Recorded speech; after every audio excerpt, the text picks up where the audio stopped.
y bienvenido a la clase teórica correspondiente al capítulo Flujo eléctrico y ley de Gauss por el profesor Beltrán. Y antes de continuar, es importante que se suscriban al canal y así ayudarán al crecimiento del mismo. Flujo eléctrico y ley de Gauss. Definición. Se define el flujo eléctrico como la cantidad de líneas de campo eléctrico que atraviesa una superficie determinada. Los vectores involucrados en el flujo, como podemos observar en la figura, es el campo eléctrico y el vector superficie, que siempre va a ser perpendicular al área representada por ella misma. Como los elementos físicos que están involucrados en el flujo son dos cantidades vectoriales, y vamos a buscar una relación matemática que al ser desarrollada me da un escalar. Esto corresponde al producto escalar. En otras palabras, el flujo del campo eléctrico es el producto escalar del campo eléctrico, es decir, el vector campo eléctrico por el vector superficie. Desarrollándola, vemos la ecuación número 2, que el flujo del campo eléctrico, su diferencial, va a ser igual a E por ds por el coseno del ángulo que forma el vector superficie con el vector campo eléctrico. Como podemos observar entonces, el flujo va a depender de la orientación de la superficie con respecto al campo eléctrico. Vemos aquí en la figura número 2, en la parte A, que la superficie, como podemos observar, es paralela al vector campo eléctrico, y el vector superficie entonces, como podemos observar aquí, forma un ángulo de 90 grados. Físicamente podemos observar que la línea de campo eléctrico no atraviesan a la superficie representada por el vector de S, y nos queda entonces que el flujo es igual a 0. En la parte B de nuestra figura vemos que el ángulo que forma es diferente de 90 grados. Esto quiere decir entonces que si hay flujo es diferente de 0. Igualmente en la parte C observamos que forma un ángulo diferente de 90 y por lo tanto va a haber entonces un flujo atravesando la superficie S. En la última parte de la figura, es decir, en la parte D, observamos que el vector superficie es paralelo al campo eléctrico. En este caso, la superficie o el área es perpendicular al campo, y estamos observando que la línea de campo eléctrico atraviesan completamente a la figura de área S. Cuando el ángulo es 0, el ángulo formado entre el campo eléctrico y el vector superficie es 0, el flujo entonces es máximo. Ahora, vamos con un ejemplo sencillo, y con este ejemplo que le voy a dar, vamos a dar una conclusión general con respecto a lo que es el flujo. En este caso tenemos flujo debido a un campo eléctrico externo y constante. Tenemos aquí un cubo, es atravesado por un campo eléctrico que viaja a lo largo del eje Y, como estamos observando, entra por la cara número 1 y sale por la cara número 2. Como tenemos 6 caras en el cubo, el flujo total va a ser igual a la suma del flujo a través de cada cara. Vamos a observar entonces en la cara superior. Vemos que el vector superficie es perpendicular a la superficie, y el vector superficie va hacia arriba y el campo eléctrico va hacia la derecha, formando un ángulo de 90 grados. Y como vimos anteriormente, cuando el ángulo es de 90 grados no hay flujo, es decir, que en esta superficie no hay flujo.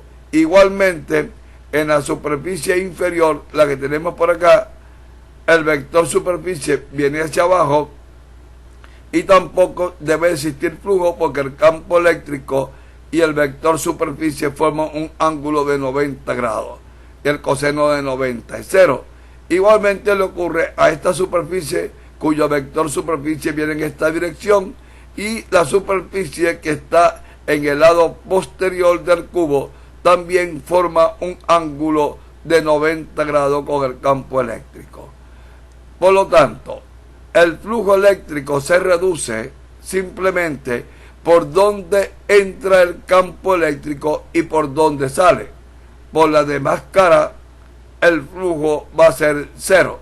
Como podemos observar aquí entonces, las demás me dan cero y me va a dar entonces que el flujo del campo eléctrico va a ser igual al flujo en la cara 1 más el flujo en la cara 2. Y lo podemos llamar flujo de entrada, el flujo en la cara 1, vamos a llamarlo flujo de entrada, y el flujo en la cara 2, vamos a llamarlo flujo de salida. Ahora, aplicando la ecuación número 2 de la parte anterior, recuerden lo siguiente. Desarrollando me queda que el flujo eléctrico va a ser igual a E por S por el coseno del ángulo que forma. Vamos entonces con la cara número 1. Vemos entonces que el vector campo eléctrico y el vector superficie están en sentido contrario. Esto me indica que el ángulo que forman es de 180 y esto quiere decir que el coseno de 180 es menos 1 y me queda que esto va a ser igual a menos E, que es el campo, por la superficie, donde la superficie es aquí, es la magnitud y corresponde entonces al producto de A por A y sería entonces al cuadrado. Esto quiere decir que el flujo de entrada va a ser igual a menos E por A al cuadrado. Ahora vamos con el flujo de salida.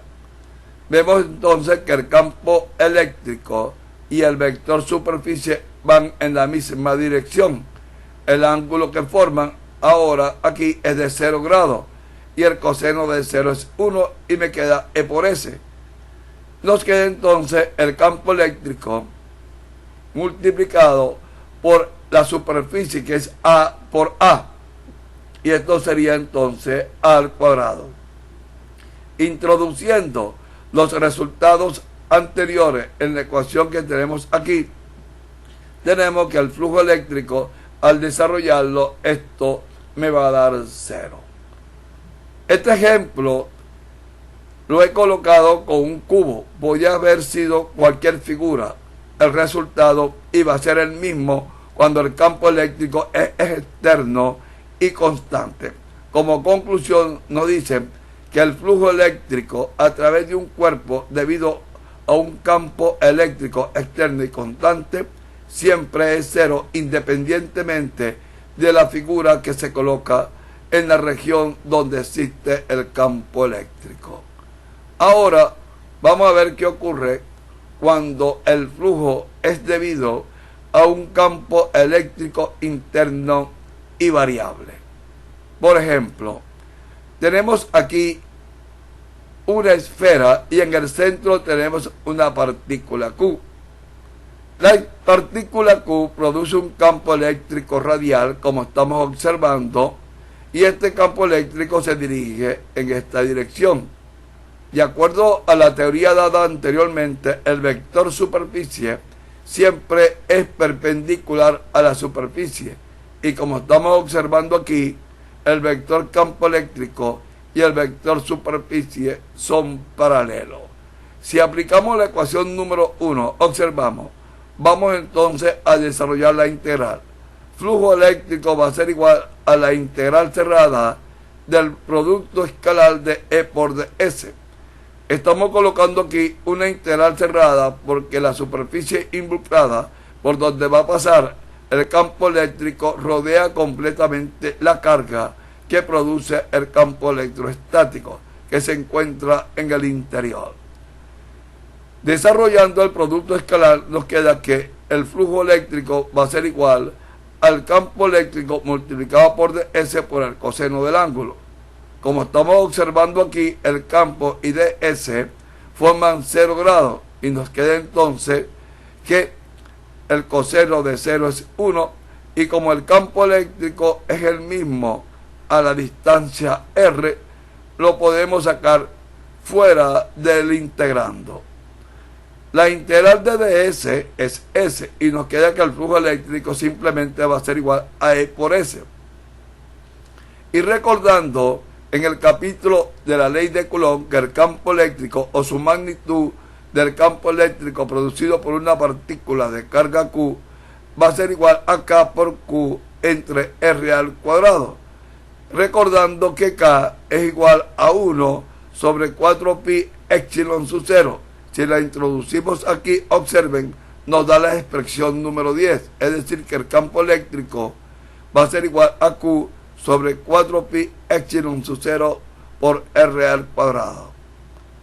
Recordando también que la superficie de una esfera de radio R va a ser igual a 4pi R al cuadrado. Si introducimos la expresión 10 y la número 11 en la número 9, observen, vamos a introducir esta y esta que tenemos aquí. En esta ecuación nos queda que el flujo eléctrico va a ser igual al campo, que es Q sobre 4pi epsilon sub 0 por R al cuadrado, multiplicado por la superficie, que es 4pi R al cuadrado. 4pi con 4pi y R cuadrado con R cuadrado se nos cancelan, como podemos observar aquí, y nos queda entonces que el flujo eléctrico va a ser igual a Q sobre epsilon sub 0. Como la carga está dentro de la esfera, podemos concluir que el flujo eléctrico va a ser igual a la carga total sobre epsilon sub 0. Como conclusión, vean, el flujo eléctrico a través de un cuerpo, debido a un campo eléctrico interno y variable, es igual a la carga total encerrada por el cuerpo dividido entre el epsilon sub 0. Esta conclusión es independiente también de la figura que rodea la partícula. Ahora, vamos a deducir la ley de Gauss. La ley de Gauss vamos a deducirla del resultado propuesto anteriormente. Recuerden, teníamos una esfera rodeando a una partícula Q, donde la partícula Q estaba produciendo un campo, y este campo estaba atravesando a la superficie o a la esfera de radio R. Recuerden la ecuación número 6 que nos decía que el flujo eléctrico era igual a la integral cerrada de E por diferencial de superficie. Y la ecuación número 12, que fue el resultado del ejemplo anterior, recuerden que el flujo eléctrico era igual a la carga total sobre epsilon sub 0. Matemáticamente, como podemos observar, si el flujo eléctrico es igual a esta expresión y también el flujo eléctrico es igual a esta expresión que tenemos aquí, podemos decir que este integrando, que es la integral cerrada de E por ds, va a ser igual entonces a la carga total entre el epsilon sub 0, que es lo que tenemos aquí. La ley de Gauss afirma que el flujo del campo eléctrico a través de una superficie cerrada, independientemente cómo sea la superficie, es igual al cociente entre la carga que hay en el interior de dicha superficie dividido entre el epsilon sub 0. La ley de Gauss es una de las 4 ecuaciones de Maxwell, o de las 4 ecuaciones del electromagnetismo, las 4 ecuaciones fundamentales que relaciona el campo eléctrico con su fuente, en este caso la carga. La ley de Gauss nos permite calcular de una forma simple el módulo del campo eléctrico cuando conocemos la distribución de carga con simetría esférica o cilíndrica, tal como veremos posteriormente. Ahora, conductores en equilibrio electrostático. Vamos a dar un resumen de cómo se comporta un conductor en equilibrio electrostático, y esto nos va a servir para desarrollar ciertos problemas o ciertos fenómenos relacionados con la ley de Gauss y con algunos fenómenos de los conceptos electrostáticos. Primero, en un conductor en equilibrio electrostático, en el interior del conductor el campo eléctrico es cero. si el conductor es sólido o hueco. Segundo, si un conductor aislado tiene carga, esta reside en la superficie. Tercero, el campo eléctrico justo fuera del conductor con carga es perpendicular a la superficie del conductor y tiene una magnitud de sigma sobre epsilon sub 0, donde sigma es la densidad de carga superficial en el punto. Y por último, cuando un conductor está próximo a un cuerpo cargado, este se carga con la misma carga, pero con signo contrario, y esto se conoce como inducción. Como podemos observar aquí tenemos un conductor en equilibrio electroestático. Al ser atravesado por un campo eléctrico externo, recordamos que el flujo total a través de él va a ser cero, porque las líneas que entran van a ser igual a las líneas que salen. Pero por inducción, por reordenamiento, cuando entra el campo eléctrico dentro del conductor, las cargas se distribuyen. Es decir, las cargas negativas van hacia la izquierda y las cargas positivas se depositan en la superficie del lado derecho, produciendo internamente un campo eléctrico que va a ser igual al campo eléctrico externo. Es decir, cuando sumemos el campo total dentro del conductor, nos vamos a ver que la suma algebraica del campo o de la suma de los campos internos, esto me va a dar 0. Bueno, hasta aquí tenemos la parte teórica correspondiente al flujo eléctrico y ley de Gauss. Espero que esta teoría les sirva de mucha ayuda para el próximo capítulo correspondiente a las aplicaciones de la ley de Gauss y cálculo del flujo eléctrico a través de varias superficies. Y no olviden de suscribirse en el canal y así ayudarán al crecimiento del mismo. Gracias por su atención y nos veremos entonces en la próxima sección de problemas.